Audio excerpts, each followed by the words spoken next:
आज मैं आपको एक ऐसी सच्ची घटना की कहानी सुनाने जा रहा हूँ जिसके बारे में सुनकर आप सोच भी नहीं सकते कि क्या ऐसा कुछ भी हो सकता है। कुमारी इंदु नाम की केरल की एक लड़की की शादी थी, लेकिन दोस्तों शादी से कुछ समय पहले ही ये लड़की गायब हो जाती है और इसके बाद इस लड़की के साथ ट्रेन में इतना भयानक कांड हो जाता है जिसके बारे में जानकर आपकी भी रूह कांप जाएगी। तो आप इस पूरी कहानी को ध्यान से जरूर सुनिएगा और आखिर तक मेरे साथ बने रहिएगा। नमस्कार दोस्तों, मैं हूँ राज सोनी और आप देख रहे हैं अनोखी वारदात की एक नई कहानी। अगर आप चैनल पर पहली बार आए हो तो चैनल को अभी सब्सक्राइब कर लीजिएगा और कमेंट बॉक्स में अपनी बात जरूर लिखिएगा। इस कहानी की शुरुआत होती है केरल के तिरुवनंतपुरम से, जहां NITC इंस्टीट्यूट में 2012 में 25 साल की एक लड़की रिसर्च स्कॉलर पढ़ने के लिए आती है जिसका नाम था कुमारी इंदु, जो दिखने में बेहद ही खूबसूरत होने के साथ साथ पढ़ाई में भी बेहद होशियार लड़की थी। अब इंदु इस कॉलेज में पढ़ने के लिए आ जाती है, लेकिन वो इस कॉलेज की नई स्टूडेंट थी तो कॉलेज में उसके ज्यादा दोस्त नहीं थे। वह इसी इंस्टीट्यूट में अपनी क्लास लगाती और बस अपनी पढ़ाई में ही मस्त रहती। अब इसी दौरान कुमारी इंदु की मुलाकात होती है इसी इंस्टीट्यूट में SSM के पद पर जॉब कर रहे एक लड़के से जिसका नाम था सुभाष, जो उम्र में इंदु से थोड़ा बड़ा था। अब दोनों की मुलाकात होती है तो सुभाष इंदु को जानने लगा था और इंदु भी अब किसी प्रोजेक्ट या पढ़ाई के सिलसिले में सुभाष से अक्सर मिलने लगी थी और सुभाष भी इंदु की खूब मदद किया करता था। धीरे धीरे दोनों की मुलाकातें बढ़ती गई और अब दोनों दोस्त बन जाते हैं और धीरे धीरे दोनों की दोस्ती भी बढ़ने लगती है। अब इंदु और सुभाष अक्सर इस कॉलेज में साथ रहा करते थे, खूब बातें किया करते थे। इंदु को अब इस कॉलेज में एक अच्छा दोस्त मिल गया था तो वो अपनी बातें सुभाष से शेयर करने लगी। बढ़ती मुलाकातें, कॉलेज में साथ रहना, साथ घूमना इन दोनों को बेहद ही अच्छा लगने लगा और इन्हीं बढ़ती नजदीकियों के कारण इन दोनों को पता ही नहीं चला कि कब ये दोनों आपस में प्यार करने लगे, एक दूसरे को पसंद करने लगे। लेकिन दोस्तों इन दोनों में से कोई नहीं जानता था कि इन दोनों का इतना करीब आना इनके लिए आगे इतना भयानक, इतना खौफनाक मंजर ला देगा। अब सुभाष इंदु से इतना प्यार करने लगा था कि वह इंदु को खोना नहीं चाहता था। तो एक दिन सुभाष और इंदु जब साथ में थे तो सुभाष इंदु को शादी के लिए प्रपोज कर देता है। सुभाष इंदु से कहता है कि वह इंदु से शादी करना चाहता है। तो दोस्तों क्योंकि अब इंदु भी सुभाष से प्यार करती थी तो इंदु भी अब सुभाष के इस प्रस्ताव को नहीं ठुकराती है। तो उस वक्त तो इंदु सुभाष को शादी के लिए हाँ भर देती है और शायद इसी हाँ ने इस पूरी कहानी को इतना भयानक मोड़ दे दिया। दरअसल अब इंदु की शादी के हाँ के बाद सुभाष बेहद खुश होता है और इसी खुशी के चलते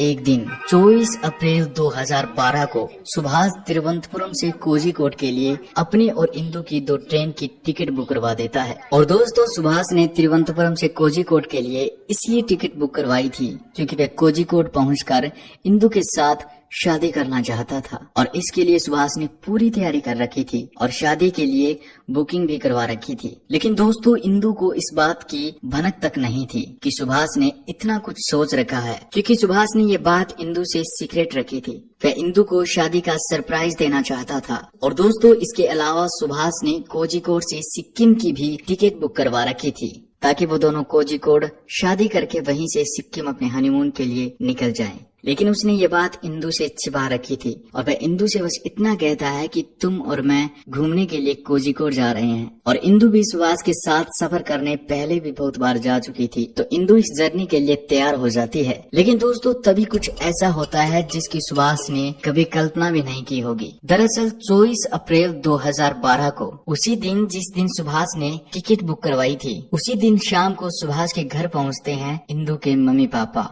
जो सुभाष को अच्छे से जानते थे कि सुभाष इंदु का बेस्ट फ्रेंड है। अब दोस्तों सुभाष को उनका अचानक से आना थोड़ा अजीब सा लगा, लेकिन फिर भी सुभाष ने उनका अच्छे से वेलकम किया और उनकी अच्छी खातिरदारी की। अब इसके बाद उनमें आपस में बातचीत होने लगती है और दोस्तों बातचीत करने के दौरान ही इंदु के पापा सुभाष के घर आने का कारण बताते हुए कहते हैं कि उन्होंने इंदु की शादी रख दी है और शादी में उसका बेस्ट फ्रेंड नहीं आए, ऐसा कैसे हो सकता है। और इतना कहकर उन्होंने सुभाष के हाथ में इंदु की शादी का कार्ड थमा दिया। और दोस्तों ये कार्ड देखते ही सुभाष के पैरों के नीचे से जमीन खिसक जाती है। वह सहम जाता है कि आखिर ऐसा कैसे हो सकता है। तो अब आगे इंदु के पिता जो बात कहते हैं वो सुभाष के लिए और भी चौंकाने वाली थी। इंदु के पिता आगे कहते हैं कि ये शादी इंदु की मर्जी से ही की गई है। उन्होंने इंदु से इसके बारे में बात भी की थी तो उसने शादी के लिए हाँ कर दी।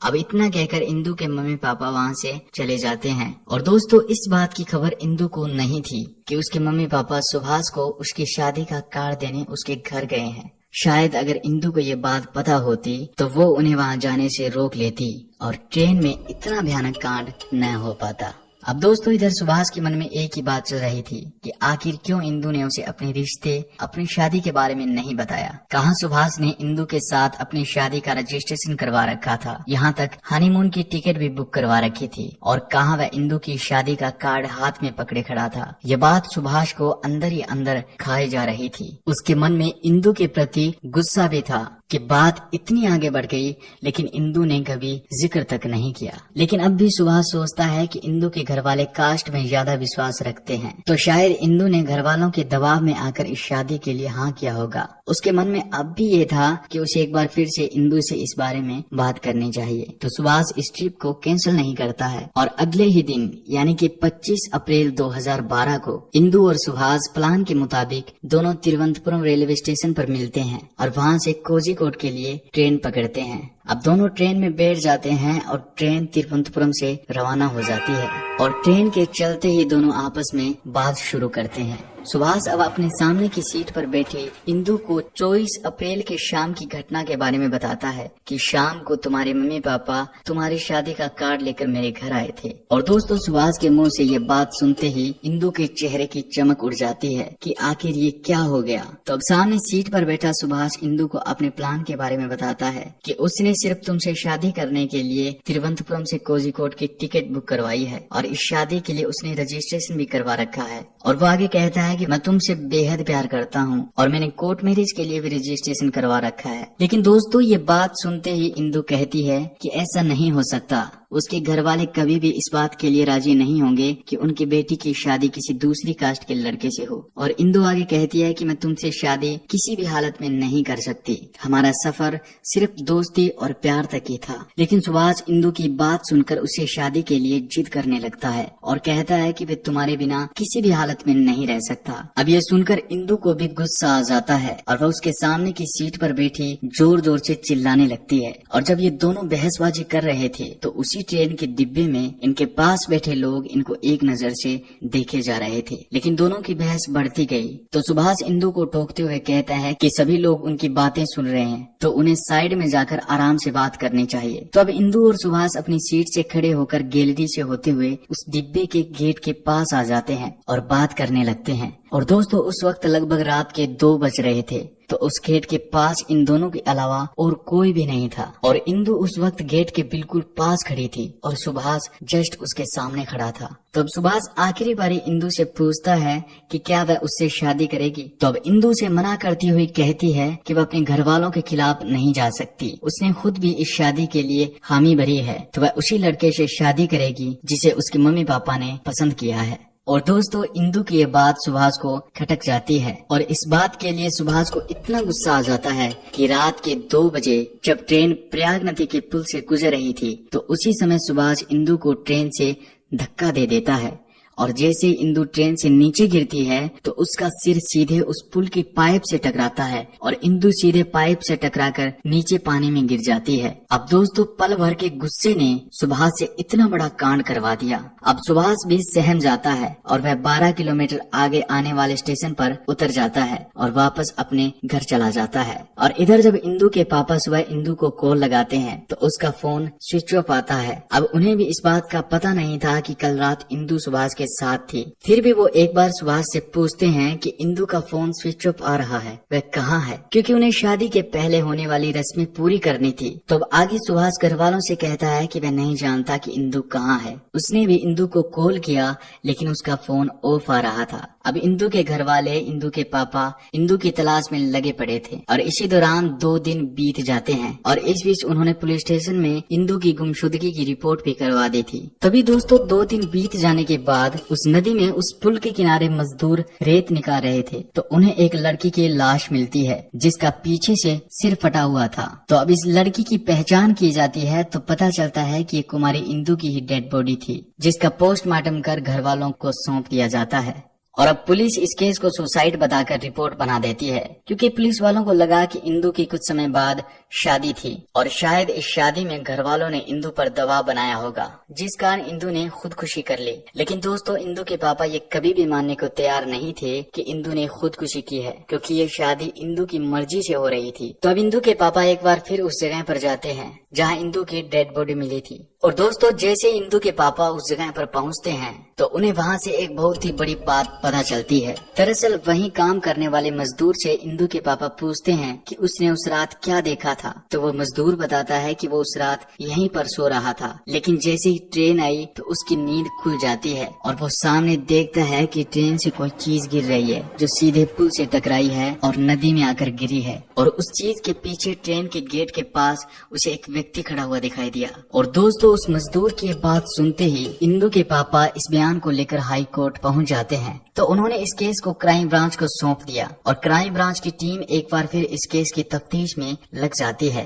और दोस्तों, जब उन्होंने पोस्टमार्टम की रिपोर्ट की बारीकी से जांच की तो पता चलता है कि इंदु के सिर के पीछे चोट लगी थी। तो क्राइम ब्रांच को शक हुआ कि अगर कोई ट्रेन से कूद रहा है तो उसे पीछे चोट कभी नहीं लग सकती, यानी कि हो सकता है इंदु को ट्रेन से धक्का दिया गया हो। अब क्राइम ब्रांच इसी संशय के साथ इस केस की जांच शुरू करती है और ट्रैवल एजेंट तक पहुंच जाती है। और बस दोस्तों, यहीं से उन्हें पता चला कि इंदु के साथ सुभाष नाम के एक लड़के की भी ट्रेन की टिकट बुक करवाई गई थी। तो अब तुरंत ही क्राइम ब्रांच की टीम सुभाष के घर पहुंच जाती है, उससे पूछताछ करती है। सुभाष बस इतना कहता है कि वो इंदु के बारे में कुछ नहीं जानता, इंदु बस उसकी एक अच्छी दोस्त थी। लेकिन दोस्तों, इसके बाद पुलिस वाले जैसे ही सुभाष का लैपटॉप चेक करते हैं तो दोस्तों, पुलिस को सुभाष के लैपटॉप में सुभाष और इंदु की कुछ प्राइवेट फोटोज मिलती है, जिसे देखकर पुलिस वाले सब कुछ समझ जाते हैं और तुरंत ही सुभाष को गिरफ्तार कर लेते हैं। सुभाष रोते हुए उन्हें उस रात हुई पूरी घटना के बारे में बता देता है कि उसने ही उस रात ट्रेन में कुमारी इंदु को धक्का दिया था, क्योंकि कुमारी इंदु उससे शादी नहीं करना चाहती थी, लेकिन वो उससे प्यार करता था, उससे शादी करना चाहता था।